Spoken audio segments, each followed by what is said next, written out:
Right. Good evening, everyone. So, this is a short special session aimed at XAT decision making. So, some concerns have come from students on how to handle a certain type of questions, which is a little verbose, as you could say. A lot of information seems to be given. So, we'll focus on that specifically. I've just selected a few sets from recent CDCs just to illustrate what we're trying to do, right? But a few small things that people should look at first, right? One is that in that sense is not a very difficult exam as far as time management is concerned. Right? You have a lot of time, 165 word minutes, right? And so even if the passages tend to be long, I mean, you have much more time than, for example, CAT, right? So you could easily take 45 minutes or 50 minutes, another 40, 45 for verbal, and still have a lot of time left over for quant. So very important to understand that you don't have to really hurry the DM part, right? And you can attempt a good number. So first, simple tip, don't worry too much about time. That doesn't mean you agonize over every case, every question, but you don't have to hurry, you don't have to rush, right? There is a fair amount of time to read, whether the passages are long or questions are long. Point two is DM cutoff is not very high. Traditionally, it has not been high. I remember one ZAT where it went down to almost five, right? Of course, that's an anomaly. Uh, a, a score of anywhere 9 to 10, depending on your profile, should be safe, right?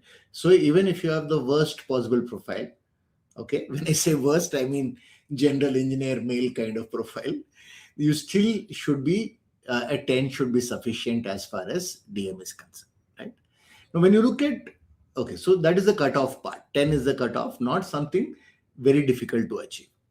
Second, how do I go about getting this 10 or more kind of a score? We look at reasonably high attempt with moderate accuracy. Please do not expect exceptionally high accuracy in DM. DM is not math. Okay, math, you could attempt 8 questions, get all eight correct kind of stuff. That's not going to happen in DM. So you want 10, you probably have to attempt about 16, 17 kind of, you know. So attempt more, use elimination. You will get a few wrong, but overall the score will be good enough. That's the broad logic, right? Something like 2 out of 3 correct, you're good. So every third question goes wrong, you're still good, provided you attempt a certain number of questions. Does it make sense? So I'll repeat quickly the 3 cardinal rules. Rule number 1, we have time. Rule number 2, we basically are not looking at a very high cutoff. We're looking at a cutoff of 9 to 10 depending on your profile. 3, this cutoff will be achieved by attempting slightly higher number of questions with moderate accuracy to the extent that every third question goes wrong, you're still okay. Therefore, don't look for perfect answers. Eliminate. Sometimes 2 will be close. Take a measured choice and keep moving, right? Don't over-agonize between 2 close choices. Okay, that said, let's take the examples and see how it goes, right? This should be familiar to you guys, especially those who've taken the mock, but just take a couple of minutes to read that and refresh your memory. And now we will look at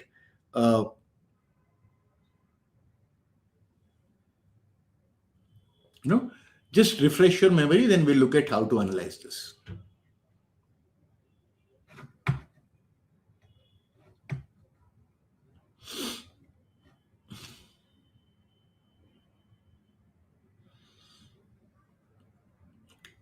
Right. So, okay, just take another minute.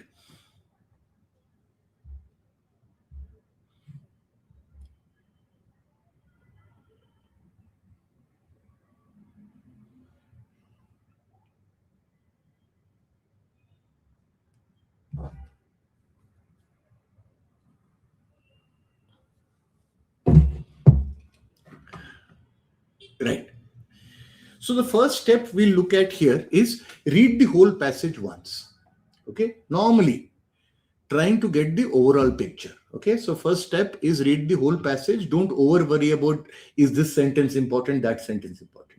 Understand the big picture. What's the total story? right? And then the second reading, we start looking at what are the really important factors.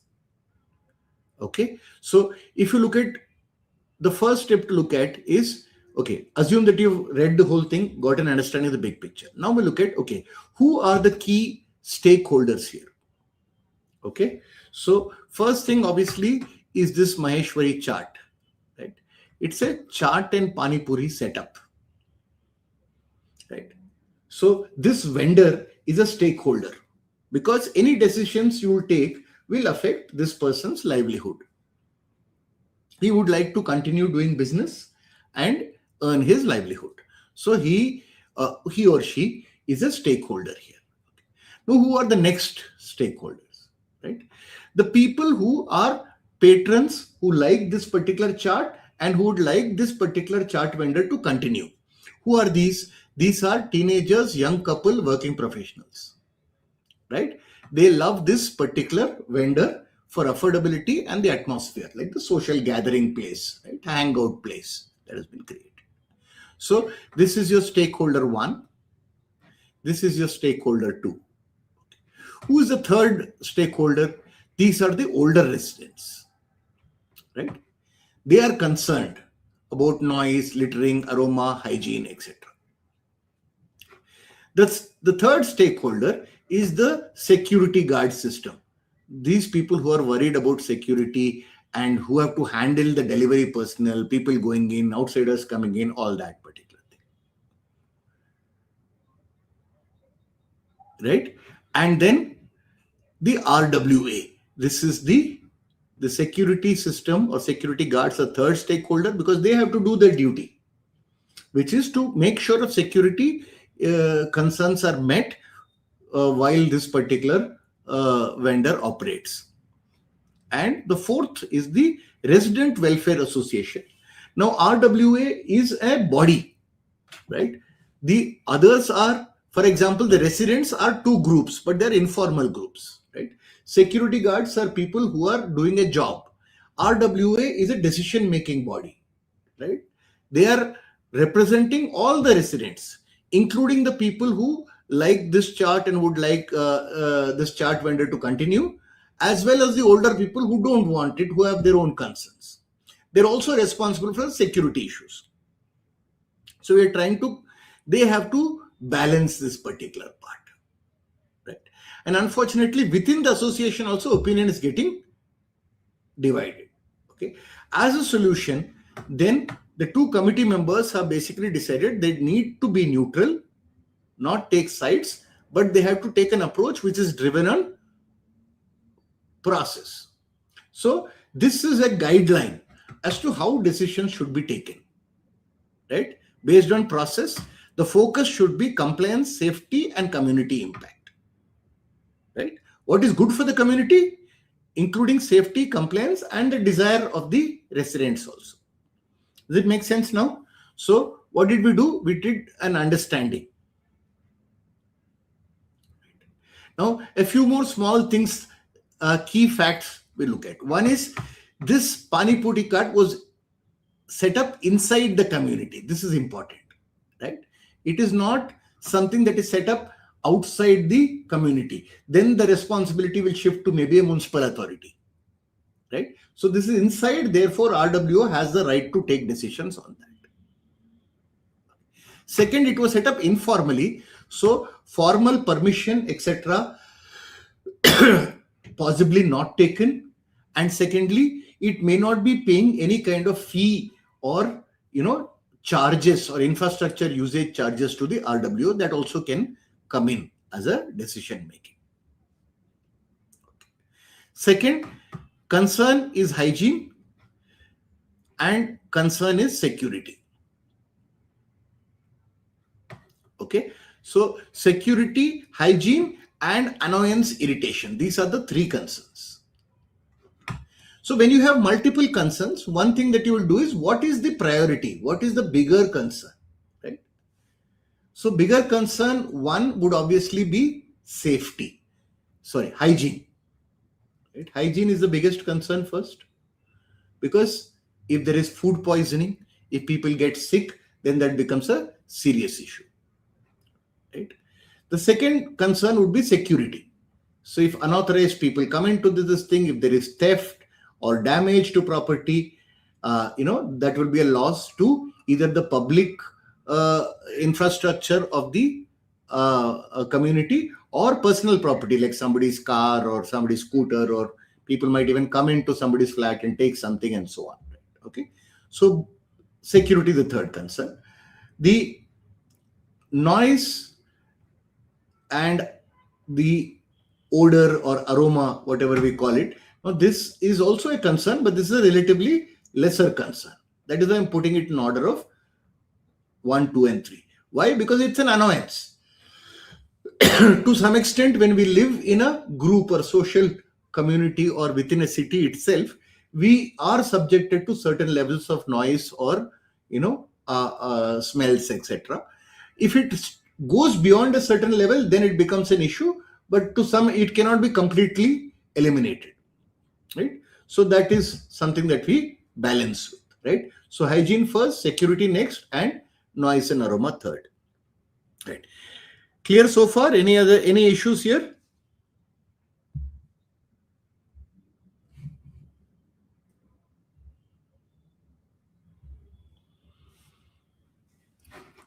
Okay, so quick summary. Okay, I'm probably overdoing it a little bit, but one, who are the vendors? Sorry, who are the stakeholders? The vendor, the young residents who want the community, the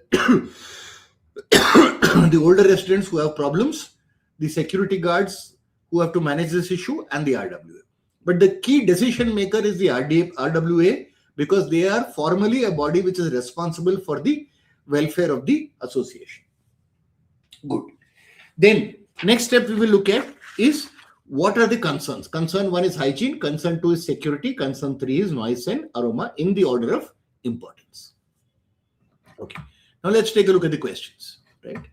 Now, evening queues at Maheshwari Chat have begun overflowing into shared pathways. Okay. Several amenities have been unusable, repeated disturbances, movement bottlenecks, security staff unable to regulate. Okay, so all this is one main problem. What is it? It's a crowd management issue. It's a scale related issue. There are just too many people, customers for this particular. Okay, there are too many people for this particular unit. Right, so that's typically the problem that we have to solve. It's a demand side issue. There's too much of demand, which is why the queues are high, and therefore people are blocking public amenities, and therefore that's a problem, and security is unable to cope. Now, the good thing is this question tells you what kind of solution. We are looking at an immediate solution, not a long-term solution. Minimally disruptive. That means you're not looking at something that fundamentally changes things. You're not saying shut down the pani puri or throw them out. Right? That would be a highly disruptive kind of step. Okay. And they are saying we will do this first and then evaluate long-term decisions. Right? Again, the question repeats this. How to stabilize the situation immediately? So again tells you that we are looking at a short-term solution. So any solution that doesn't work immediately is something that you can eliminate.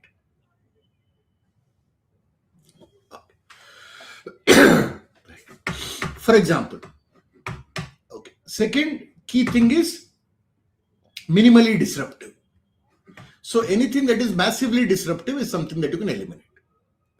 So if you look at it, the first solution I would eliminate is E. You are saying change the stall location.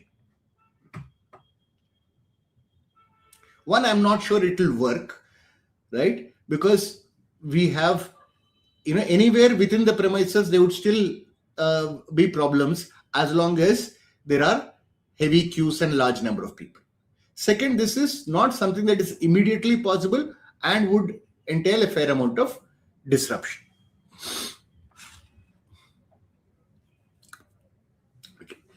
Second, look at something like E. Ask the vendor to shorten the evening operating hours.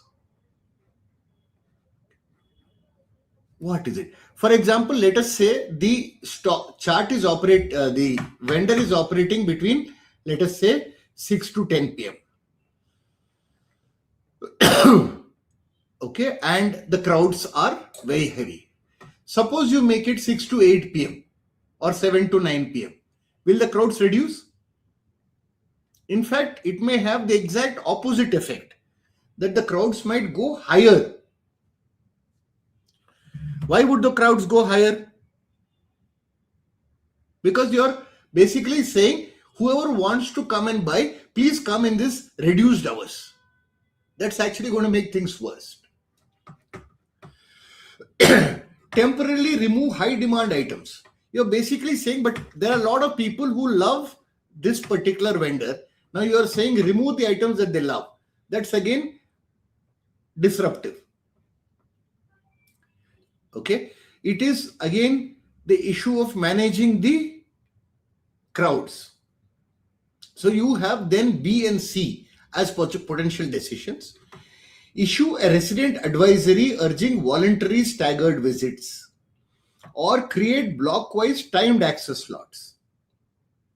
Right? Between B and C, what do I take? B, you're basically saying, I'll give some good advice and hope people take it. But hope is not a strategy. What if people don't listen? B clearly says that you have a slot.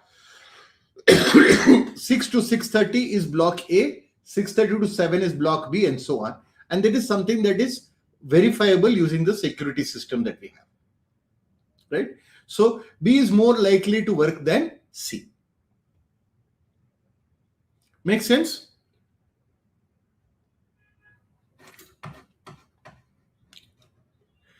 Let's move to the next question. Now, an internal audit reveals that the vendor lacks GST registration.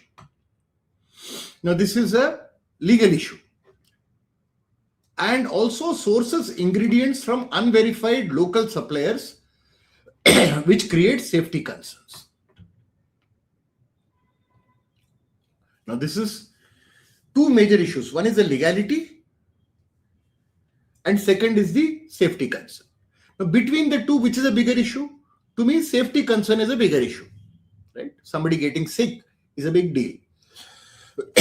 While normally we don't bring in outside knowledge, it is fair to assume that it's a small unit, a chaat and pani puri cart, right? Mostly they would not have GST, or a lot of such vendors may not have GST. So that is probably not such a big issue. The bigger issue is the safety concerns. However, you don't want to shut him down because there would be significant resident backlash. Right? Now you want the standards and you want community goodwill. So you're trying to find a balancing act. Right? So you have to find a balanced solution. You cannot ignore safety concerns, nor can you nor can you say that I'll shut him down. People who want the vendor can go take a hike. You can't do that, right? So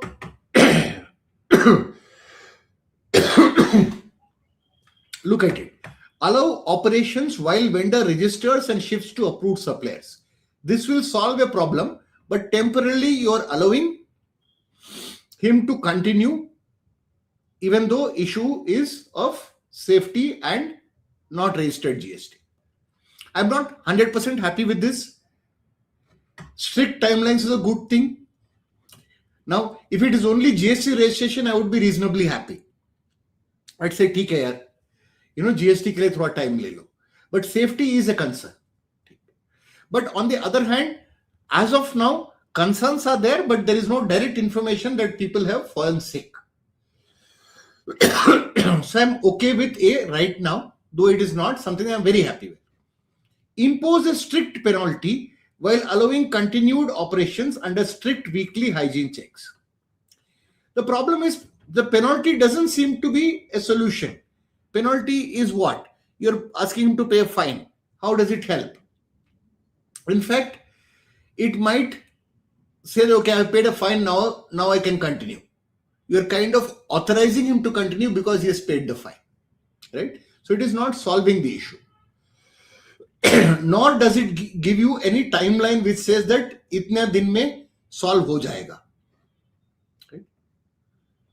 So I would eliminate B.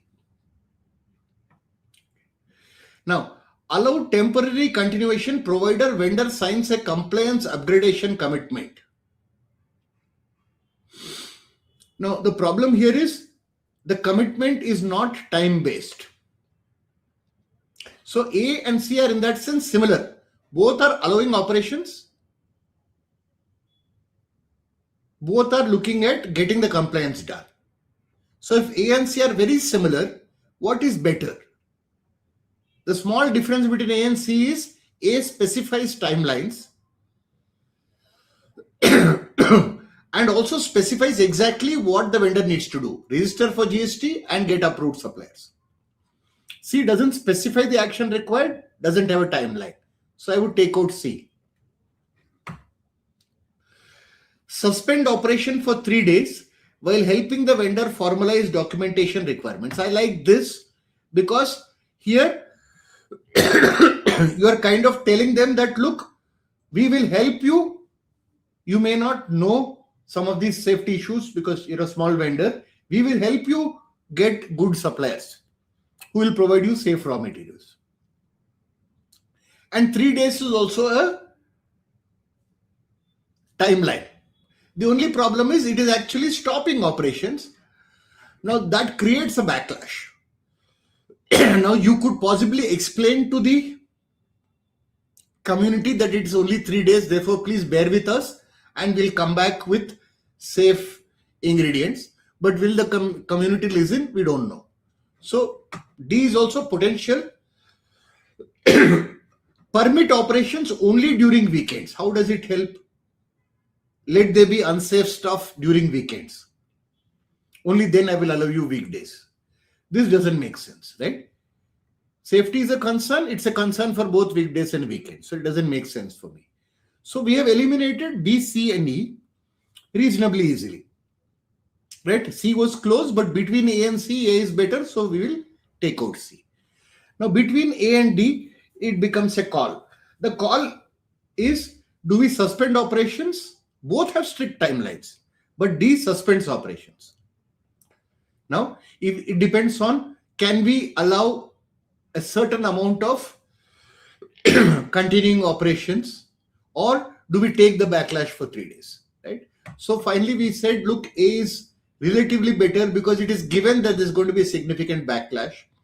Why do it when you can get this solution done under strict timelines, right? So close choice between A and D, we'll go with A because it kind of solves the problem without the backlash. And backlash is mentioned here specifically. Okay. Looking at the third one.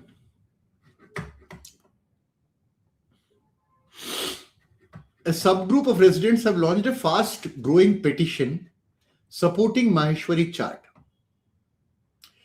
It is intensifying community polarization, putting pressure on RW to respond carefully while preserving procedural integrity.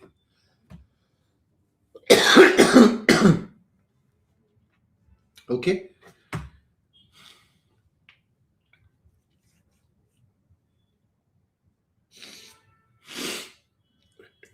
Now, the key here is when you have a body like an RWA, which has people, it is important to be fair. It is also important to be seen as fair, which means not only the final result, the process should be fair. Which means it is very important that the people who are concerned, who are raising this petition, they have to be heard. Okay, so it's hearing them is important. So A is possible. Acknowledge the petition's concern while restating all vendors' assessment must follow structured compliance procedures. Right? The only problem with A is it's a bit bureaucratic. People are emotional about this and you're responding with a bureaucratic kind of solution saying that their compliance to karna padega. Right? Second, acknowledge is slightly milder, not that look you get heard. Establish an independent review panel. Now this is abdication of responsibility. RWA is meant to be independent. The minute you say that we are putting one more independent review panel, that means your own independence, your ability to take a decision. You are supposed to decision, you are handing over the decision to somebody else. Now that never allows the person who is supposed to take a decision cannot get away and pass on the decision to somebody else. Okay, they have to take their call themselves. So I would rule out B. C, pause further vendor related discussions temporarily. Log bol rahe mujhe suno, we have concerns, listen to us, and you are saying we will not listen. So C is a complete opposite kind of a decision. Highlight that RWA decisions should remain neutral, avoid appearing influences. This again doesn't make sense because it's not solving the concern. You're not hearing them. D is hearing them. Moderated open forums, enabling both groups to share perspectives. Okay. Now, it is then between A and D. Okay. But understanding that the petition is extremely popular, it is polarizing people. Polarizing people, that means they are pro and opposite cons. Only D solves the polarization issue by getting them both together into a panel where they can put forward their viewpoints. Therefore, I would say A just acknowledges the petition, but D actually gets both the pro and groups together to express their viewpoints, and those viewpoints can be considered before a final decision is taken. Okay. Again, remember what I said. 2 out of 3 is okay. Okay. The case here, the second case is not very long, but the solutions, the questions are very long. Okay. So I've picked one of that type where the questions are very long just to see how we will handle that particular thing. Right. Now, who is the stakeholders here? Radhika Merchant is a stakeholder. Who is she? She is a customer experience manager at Tech Vista Solutions. Who is the other stakeholder? Her cousin Arjun. Arjun is working as a financial analyst at Data Core Systems. Okay, so Radhika Merchant, first stakeholder. Arjun is the second stakeholder, is a family member. The third stakeholder obviously is Tech Vista Solutions itself. The company that Radhika Merchant works with, it's an IT company, and it is basically, and within that IT company, they do customer experience management. The fourth stakeholder is Tech Vista, which is the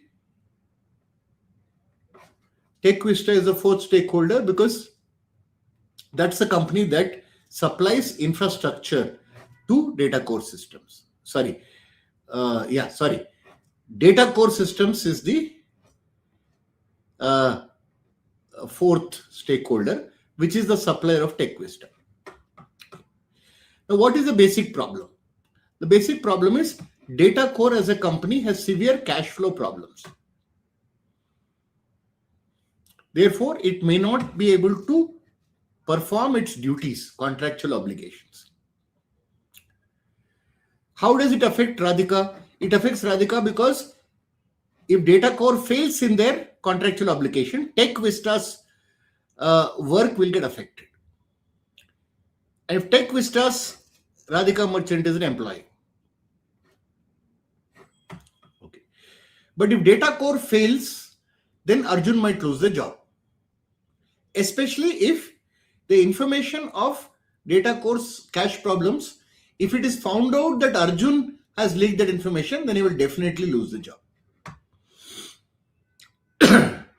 Okay, what's the decision point? Decision point is there is an 18 crore annual contract that Tech Vista gives to Data Core that is being renewed within 1 week. So the timeline is very clear, next week. Now, fundamentally, how do I look at this problem? It is a professional obligation versus a public obligation versus a personal obligation, right? Now, Radhika Merchant is a dedicated employee. If she has information which can severely affect her company, she should use that information. Either reveal the information or use it to ensure that her company is protected. What is her personal obligation? She has made a promise. Arjun is a family member and Arjun will lose his job, which he cannot afford because of his personal financial commitments. Right? So that is a dilemma. Professional duty versus personal obligations. It is also important to understand that the scale, right? The effect will be much bigger on a company like TechVista and possibly even TechVista's clients. Right? So it's also about one person's potential risk versus many people's personal risk. Ideal solution would be if she can ensure that her company is protected without risking Arjun's job. That is the ideal solution, what we should be looking for. Let's take a look.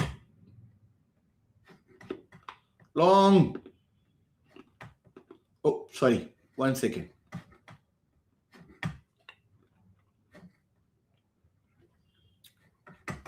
Right? Long question. Right? Okay. So next week's meeting, what do we have to do? Right? The finance department says, let's continue with data core because it's cheaper. There's a 4 crore cost saving. The operations department has concern because there have been 2 service outages that occurred last year. And customer experience manager Radhika's opinion is going to be important. Okay. And TechVista's clients is also going to get affected because they are doing a major CRM expansion. And this CRM expansion would require flawless infrastructure performance. Right? So if they renew with data core and data core is unable to creates a service outage or a service problem or is unable to deliver on the infra, then not only TechVista's clients will suffer, reputation of TechVista, so it's going to be a serious concern.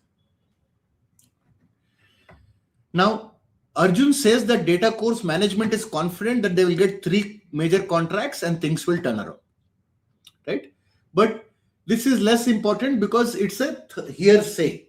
It is something that top management has told the people in the company, including Arjun. Is it likely to be true? We don't know. Like until the contract is signed, you don't know. Second, it is the most likely thing top management will say, right? Because the top management is trying to keep the confidence approach, though they will possibly be more optimistic than pessimistic or more optimistic than realistic. Second, data core service backup power systems haven't been serviced for 8 months. Redundancy server is non-operational. So the infrastructure is already problematic. Now, could she provide guidance to the company without directly revealing Arjun's information?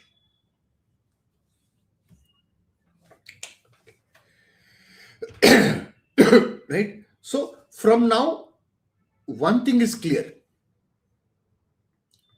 Radhika would not want data core to get the contract, right? Because if data core gets the contract, the risk is too high.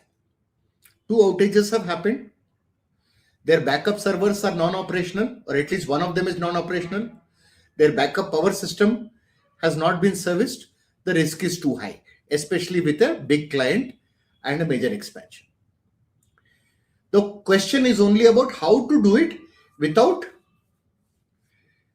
revealing Arjun's name. Okay. Now, as I said, eliminate first. C. Right? In real life also, this can't work.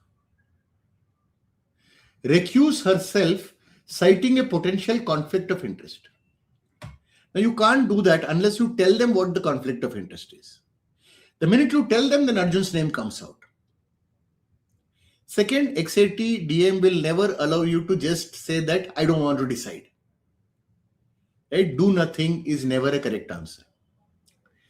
B, suggest a shorter contract renewal period. Right?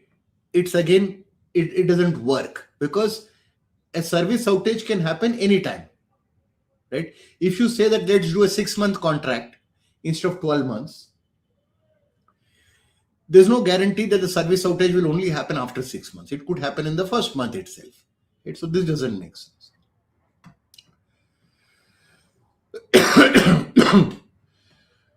Advocate strongly for switching to a more established supplier, or TechVista conduct enhanced due diligence on all potential suppliers, including data core, before finalizing the contract.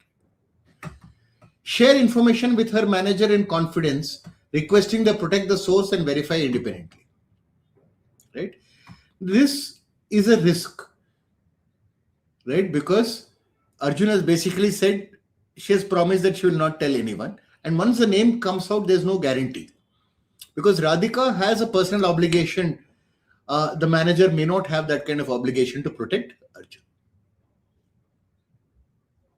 So I would rule out D. Now it is between A and E. Now close call here. What is the good thing about E? The good thing about E is that based on her word, it might swing because her word has significant weight. So you're going to move away from data core. The problem is how to do this without having additional data. You're simply saying it is risky based on the only thing what Arjun has said cannot be mentioned, which is the redundant server and backup. Only thing that we have is major client is coming and 2 outages happen. That information all the people in the company know. Is that enough to advocate strongly for a switch? The other one is say that, look, we have this particular contract is critical, therefore due diligence has to be done. If due diligence is done, most likely these backup systems and redundant servers will be checked. So rather than directly mentioning the problems of data core, you try to get it involved in the due diligence. कि सारा चीज check करो तो ये भी निकल आएगा. That kind of stuff. Right?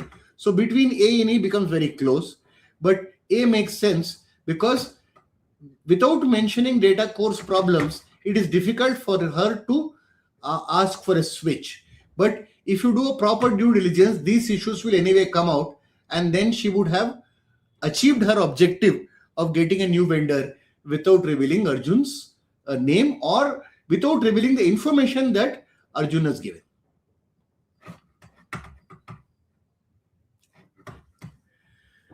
Now, second question quickly. Okay. Now, just before the meeting, Arjun says that I have become an assistant finance manager, salary increase is there. So the personal obligation has been kind of reminded. Okay. So she cannot get the information traced back. But her responsibility is also there towards the client. The 8 crore expansion project is, and therefore infrastructure reliability is their top priority, which means she still has to ensure that infrastructure is reliable, which possibly means a shift away from data core.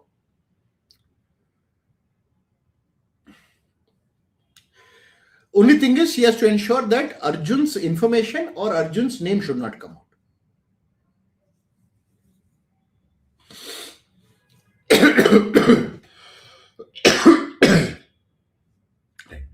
Now look at it. Any service disruption will record massive losses for Grand Legacy and legal action against TechVista. Now she's risking her entire company, not just her job, but her entire company and her client. So now you're balancing personal versus professional, but the consequence of those actions is much higher there. We're talking about legal action, client suffering, and major repercussions for our company. So what do? So one is a very simplistic solution that explicit promise to Arjun is a moral obligation supersedes her professional duties. Very unlikely, especially when we understand the consequence of the decision. The timing of Arjun's promotion suggests that he may have withheld this information strategically to influence Radhika. Maybe, may not be, but it still does not change the decision. It doesn't tell you. Right? Again, it's a suggested kind of a thing. Right? If Radhika reveals information, it will not be because maybe Arjun withheld, maybe Arjun was trying to play on my emotions, therefore I will punish Arjun. That is not the reason. If she reveals information, it is for the good of TechVista. Therefore, D doesn't make the sense. Right? TechVista's leadership has ultimate responsibility. Radhika should not second guess. This is again basically dereliction of duty. Radhika saying, "Mera kaam nahi hai, dusre log decide karenge." That won't work. Okay? Radhika cannot absolve responsibility. Right? So between A and B, I think the scale of disruption that we talk about, potential legal action. Now remember, if it comes out that she knew and withheld the information, then the legal action must come against Radhika herself. Therefore, it makes sense to go with B. Okay. Third question. The leadership meeting concluded. Data core's contract got renewed. She had remained silent. That means she has taken a decision to put her personal obligation to Arjun over the professional integrity. Right? We have already discussed that this is a mistake. Now the question is, what after the mistake happened? What should you do? There was a major system failure 3 months later, affected all clients, significant revenue losses to their main or key client, Grand Legacy Hotels. Contract got terminated, 2.5 crores penalties. Now there was an emergency meeting.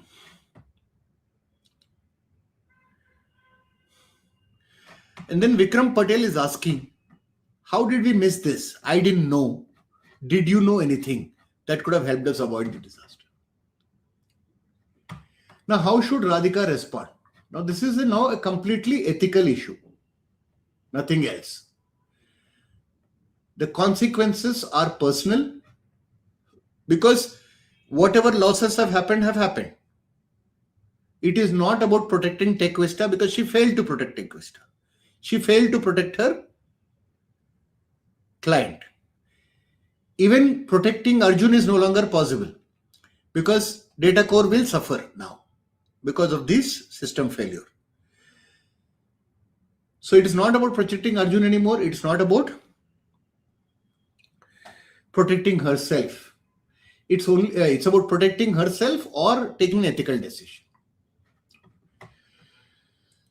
Okay. Which of the following considerations is most relevant? The fact that problems materialized validates Arjun's concern, suggests Radhika should have spoken up earlier. Right? Radhika's silence contributed to the losses. Honesty is essential regardless of consequences. So this is an ethical choice. This is personal protection. कि अभी बता के क्या फायदा, outcome तो फर्क नहीं पड़ेगा, but her own credibility will be damaged. D is a do nothing, right, which is always wrong.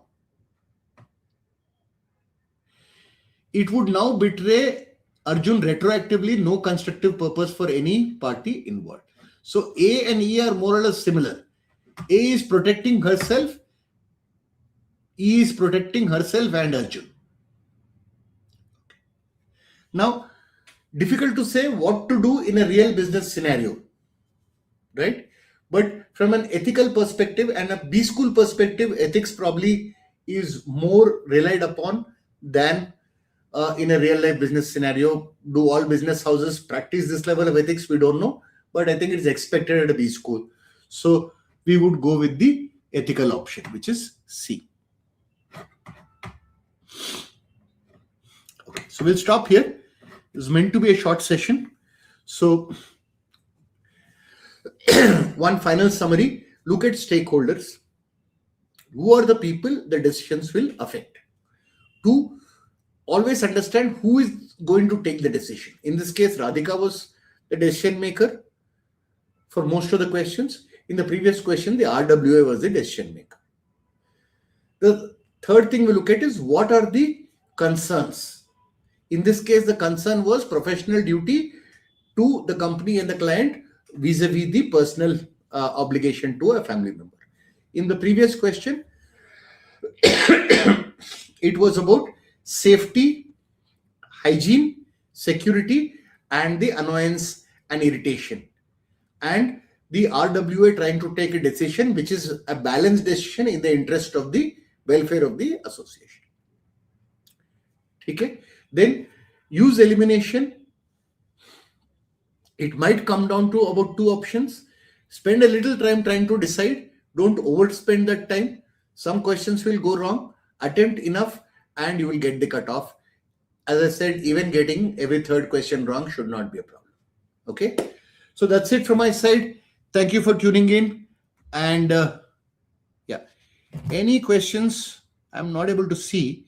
Maybe I'll minimize this. Then we can see the questions, if any.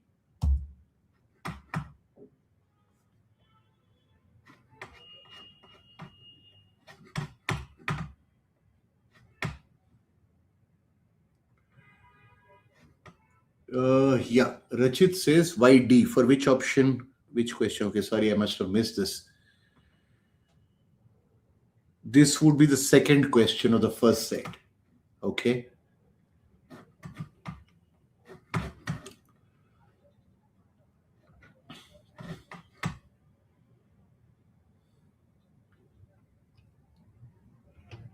No. Which one was D? Did you say why not D? We had not gone with D. It was close between A and D. The issue was the backlash. Even for 3 days, if you suspend operations, it could create a backlash. Given that there are a lot of people who are very, emotional about it or very strong supporters of this particular thing. Otherwise, A is also a close. A and D are both close options. We went with A for option for the second question of the first set. Right? We didn't really go for D for any of these questions. Okay. So that's it for my side. Thank you very much. All the best for XAT. And yes, Happy New Year for all of them. It is A. It is A. That's what I'm saying. It is A. A and D close. A is the one that we went with. Okay. Why A?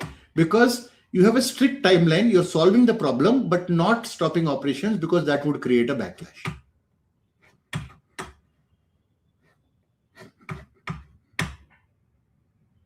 Makes sense?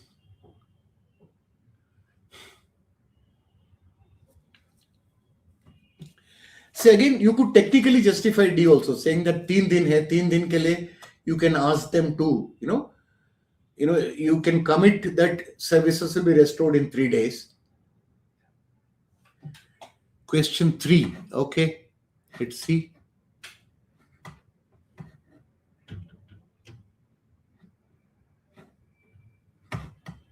Set 1, question 3, right? Okay.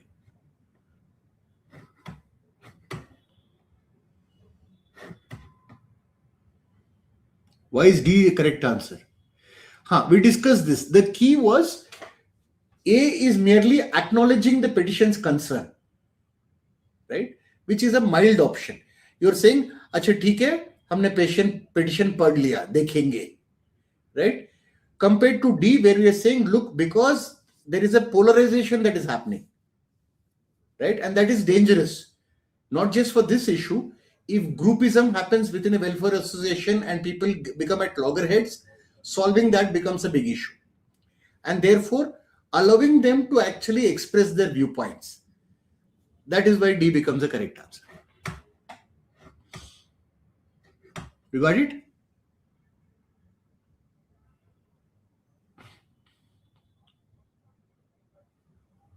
It's not a casual petition. It's talking about the petition is spreading heavily. People are extremely polarized. So emotions are running high. It makes sense to have a discussion which will kind of, yeah, scale it down or cool off things and get people together again. Okay. Thank you very much. All the best, and wishing all of you a happy new year.